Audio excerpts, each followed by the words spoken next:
사도신경하심으로 우리의 신앙을 함께 고백하도록 하겠습니다. 전능하사 천지를 만드신 하나님 아버지를 내가 믿사오며 그 외아들 우리 주 예수 그리스도를 믿사오니 이는 성령으로 잉태하사 동정녀 마리아에게 나시고 본디오 빌라도에게 고난을 받으사 십자가에 못 박혀 죽으시고 장사한 지 사흘 만에 죽은 자 가운데서 다시 살아나시며 하늘에 오르사 전능하신 하나님 우편에 앉아 계시다가 저리로서 산자와 죽은 자를 심판하러 오시리라. 성령을 믿사오며 거룩한 공예와 성도가 서로 교통하는 것과 죄를 사하여 주시는 것과 몸이 다시 사는 것과 영원히 사는 것을 믿사옵나이다. 아멘. 찬송가 516장 찬송하겠습니다. 찬송가 516장입니다.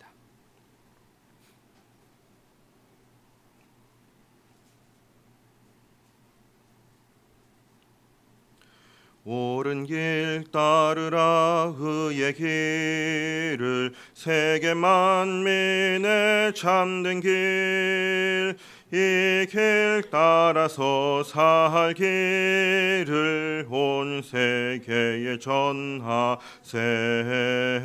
만 백성이 나갈 길 어두운 밤 지나고 공 든다 환한 빛 보아라 저 빛 주 예수의 나라 이 땅에 곧 오겠네 오겠네 주 예수 따르라 승리의 주 세계 만민이 나아갈 길과 진리요 참 생명 내 창검을 부수고 다 따르라 화평왕 어두운 밤 지나고 동 튼다 환한 빛 보아라 저 빛 주 예수의 나라 이 땅에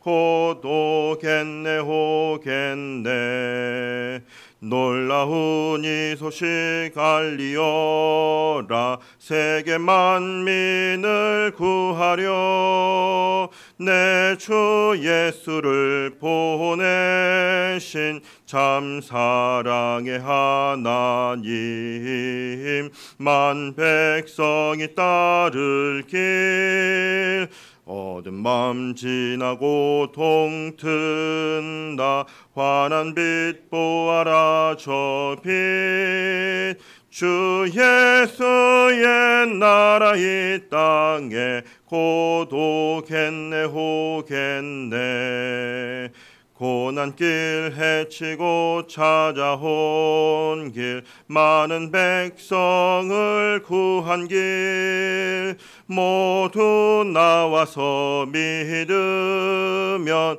온 세상이 마침내 이 진리에 살겠네 어두운 밤 지나고 동 튼다 환한 빛 보아라 저 빛 주 예수의 나라 이 땅에 곧 오겠네 오겠네 아멘.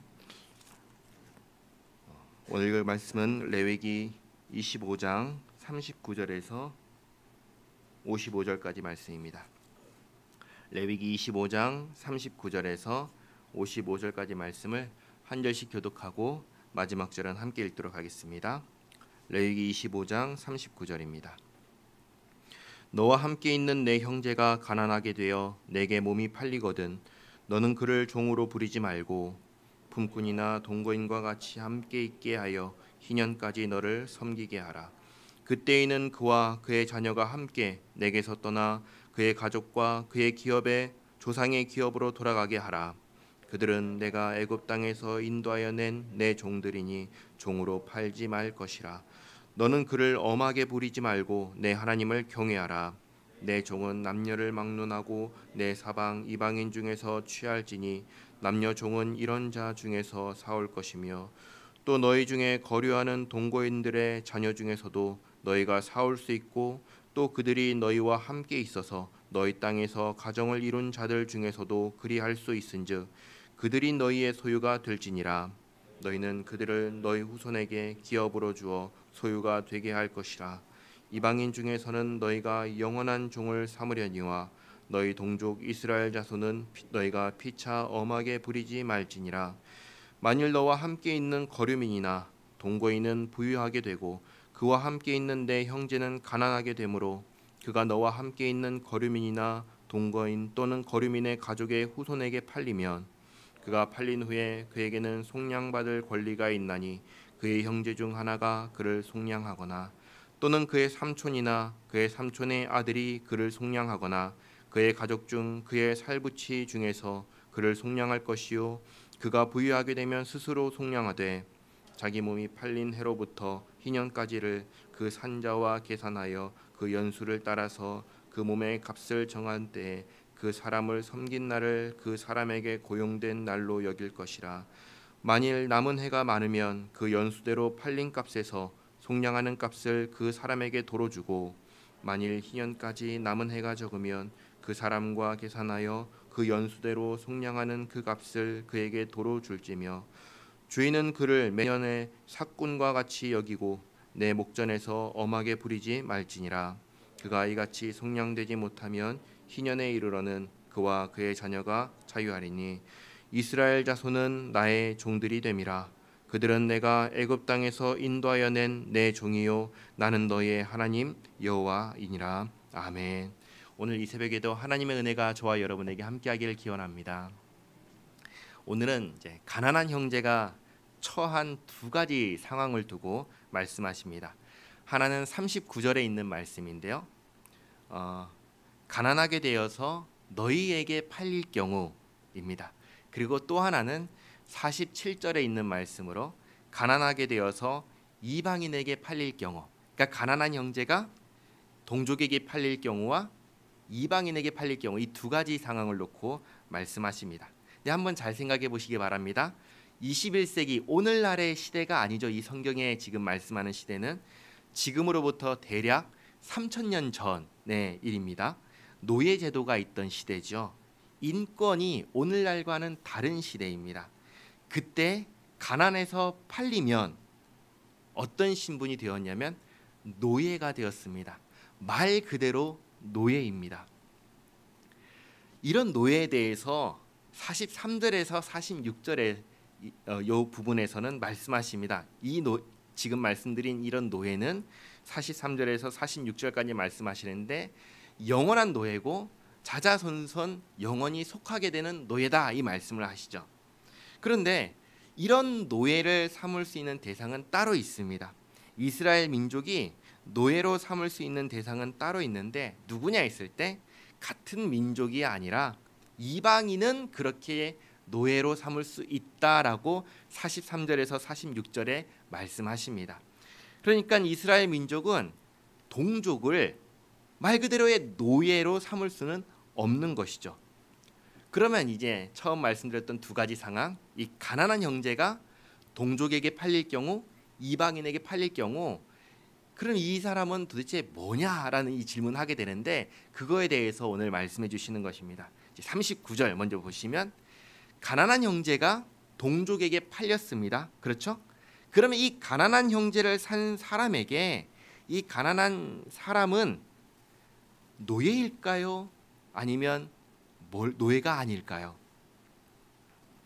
뭘까요? 가난한 형제가 동족에게 팔렸습니다. 동족이 이제 이 사람을 샀어요. 그럼 이 사람은 자기한테 노예인가요? 노예가 아닌가요? 샀으니까 노예죠. 그렇죠? 근데 성경에서는 뭐라고 했죠? 노예로 삼으라고 했어요? 삼지 말라고 했어요? 삼지 말라고 했어요. 그럼 뭔가요? 이 사람은? 성경은 이런 사람을 노예로 대하지 말고 일꾼으로 대하라고 합니다. 오늘날로 말하면 기업에서 일하는 직원처럼 여기라고 합니다. 그리고 희년이 되면 어제 말씀드렸던 기쁨의 해, 모든 것을 원상태로 돌려주는 해가 되면은 집으로, 기업으로 돌아가게 하라고 합니다. 대우가 다른 것이죠. 이것은 이제 같은 민족이 샀을 경우입니다. 자, 47절을 보시면 이번에는 이방인이 샀을 경우입니다. 가난한 형제가 다른 민족 이방인에게 팔린 경우 어떻게 해야 되는가? 이방인은 하나님의 법 아래 있나요? 법 바깥에 있나요? 하나님의 법 바깥에 있잖아요. 하나님의 법을 모르잖아요. 그러면 이방인이 이스라엘 민족을 사면 어떻게 대할까요? 진짜 노예로 대하겠죠. 그렇죠? 그런데 이런 경우에 그러면 이스라엘 민족들, 동족들은 그냥 손 놓고 구경만 하라고 하시는가? 그러지 않는다는 것이죠. 이런 경우에 어떻게 해야 되는가? 48절과 49절 말씀을 보시면 가난한 형제의 친족이, 가족이 값을 주고 되살아라고 말씀하십니다. 어제랑 똑같죠. 토지를 팔았을 때 누가 그 토지를 다시 사서 돌려주라고 하죠? 친족이, 가족이. 그렇죠. 똑같은 말씀을 하시는 겁니다.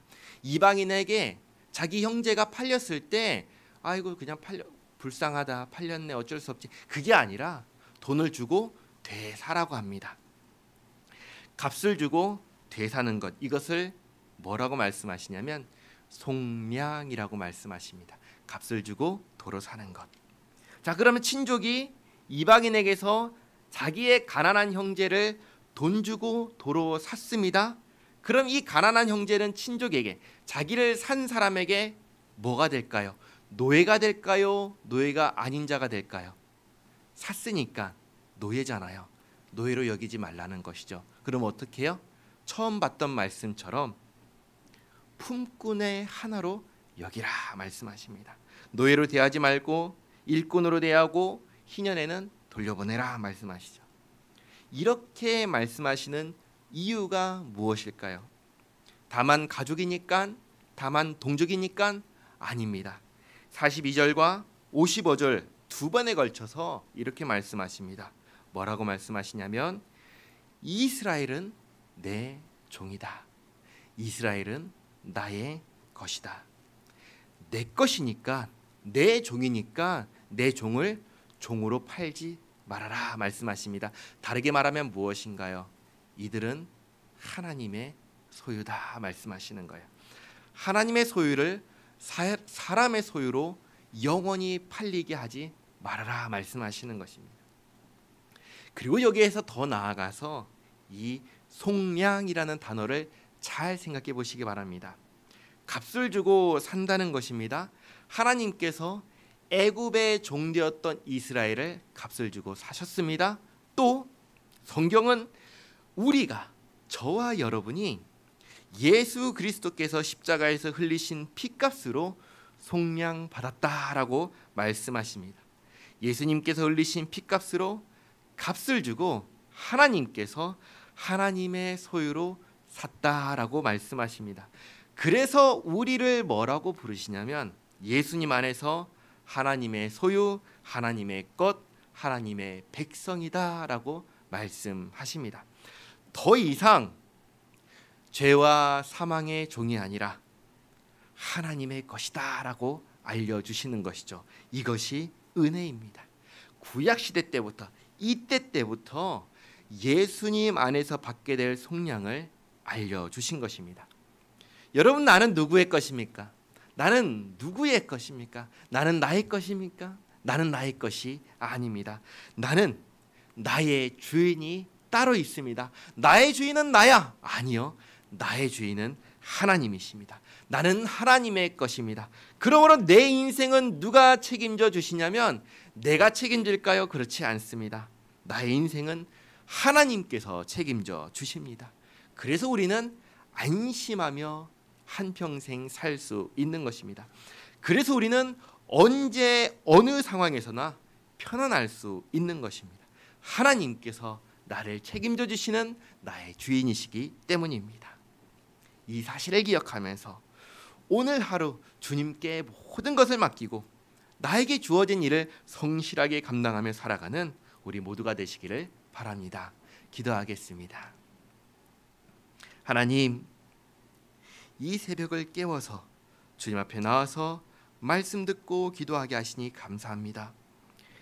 애굽의 종되었던 이스라엘을 건지시며 내 것이라 말씀하신 하나님, 죄와 사망의 권세 아래 종되었던 저희를 예수 그리스도 안에서 속량하시고 내 것이라 말씀하신 하나님 감사드립니다. 우리가 하나님의 것입니다. 우리는 하나님의 사람입니다. 하나님, 하나님의 것으로 하나님의 백성으로 살게 하시니 감사합니다. 오늘 우리에게 주어진 여러 삶의 상황 속에서 한 걸음 한 걸음 주님과 함께 살아가게 하시고 모든 걸 주님께 의지하며 주님과 함께 살아가는 복된 하루의 삶이 되게 하옵소서. 하나님, 이 나라와 민족을 지켜 주시옵소서. 하나님, 위정자와 대통령을 주님 붙잡아 주시옵소서. 정말 주님 원하시는 정치하게 하시고 나라와 백성을 위한, 국민을 위한 정치를 하게 하옵소서. 하나님, 코로나19를 종식시켜 주시옵고 하나님, 정말 치유와 회복이 필요한 성도를, 원로 목사님을 치유하시고 회복시켜 주시옵소서. 하나님, 이 교회를 이 지역에 세우셨으니 주님의 영광 드러내는 교회 되게 하시고 정말 주님의 빛을 드러내어서 주님의 이 생명 가운데로 이 지역에 사는 사람들이 몰려들도록 주님 역사하여 주시옵소서. 하나님, 이 시간 주님 앞에 엎드려 기도하는 성도들의 기도를 들으시고 응답하여 주시옵고 오늘 하루의 삶이 주님과 함께하는 복된 삶 되게 하옵소서. 예수님의 이름으로 기도하옵나이다. 아멘. 하늘에 계신 우리 아버지여, 이름이 거룩히 여김을 받으시오며 나라가 임하시오며 뜻이 하늘에서 이루어진 것 같이 땅에서도 이루어지이다. 오늘 우리에게 일용할 양식을 주시옵고 우리가 우리에게 죄 지은 자를 사하여 준 것 같이 우리 죄를 사하여 주시옵고 우리를 시험에 들게 하지 마시옵고 다만 악에서 구하시옵소서. 나라와 권세와 영광이 아버지께 영원히 있사옵나이다. 아멘.